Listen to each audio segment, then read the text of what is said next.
आज अपने वालिद साहब के ज़िंदगी से कुछ तजुर्बात की शक्ल में जो कुछ बातें हमें सीखने को मिली, उससे कुछ रिलेटेड बात बताने का दिल कर रहा है। हमारे वालिद साहब मरहूम 17-18 साल की उम्र में 1932 ईस्वी में महात्मा गांधी के साथ टीटागढ़ में जेल में 14 दिनों के लिए थे। तो महात्मा गांधी का नेचुरोपैथी का तजुर्बा हमारे वालिद साहब को जो मिला, उसी के ज़रिए हमने नेचुरोपैथी बचपन से सीखा।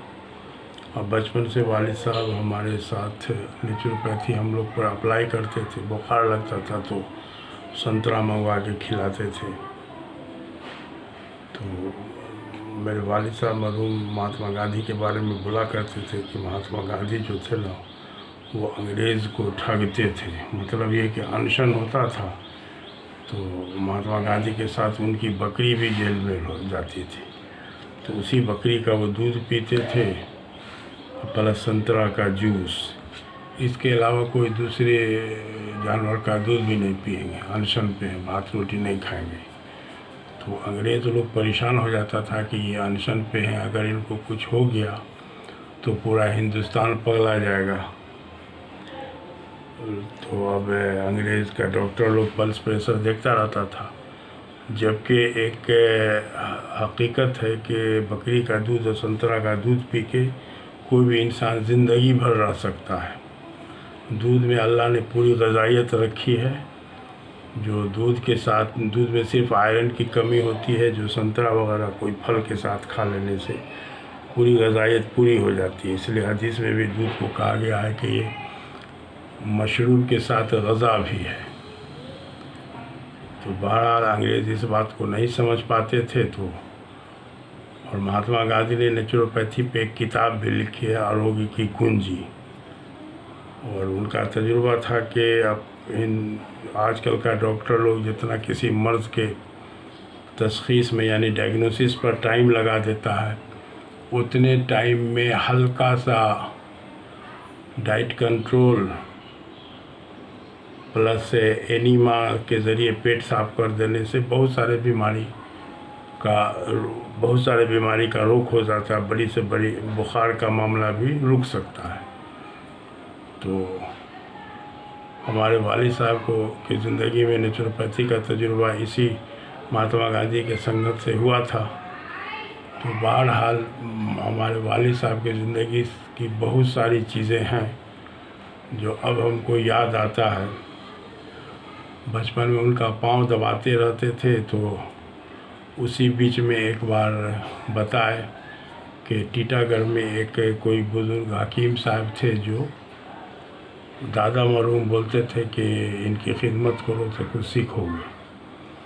तो वालिद साहब उनकी खूब खिदमत किया करते थे। तो एक बार वो वजद में जब हकीम साहब आ गए, तो वालिद साहब भी हमारे हकीम साहब का पाँव दबा रहे थे। उसी बीच में हकीम साहब ने कहा कि ऐ शफ़ी, जिसके रियाह में बदबू हो गया उसको कहो कि जाके किसी अच्छे हॉस्पिटल में अपना बेड बुक करवा ले।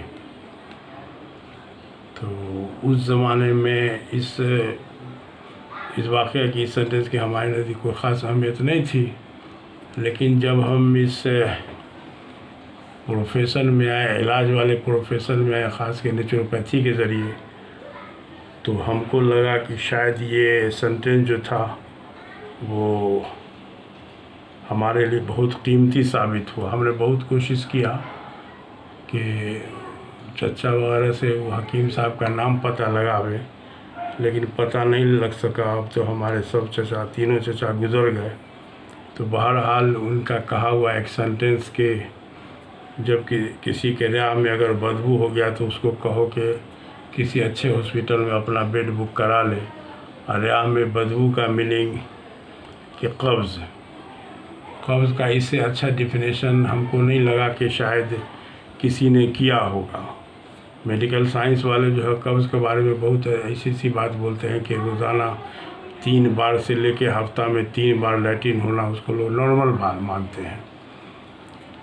लेकिन कब्ज़ रियाह में अगर बदबू हुआ, इसका मानी कब्ज़ हुआ, और कब्ज़ को मदर ऑफ़ ऑल डिजीज़ कहा जाता है। रोगों की जननी। इसीलिए हमारे वालिद साहब करीब 70-80-85 साल की उम्र में इंतकाल हुआ होगा। अभी वो ज़िंदा होते तो 1914 की पैदाइश थी, तो गालिबन 108 बरस होती उम्र उनकी। तो बहरहाल वालिद साहब से के ज़िंदगी से रिलेटेड बहुत सारी यादें हैं। तो आज दिल में बात आया कि उसी को कुछ ऐसे अंदाज से बयान किया जाए जो आवाम के लिए कुछ फ़ायदेमंद साबित हो।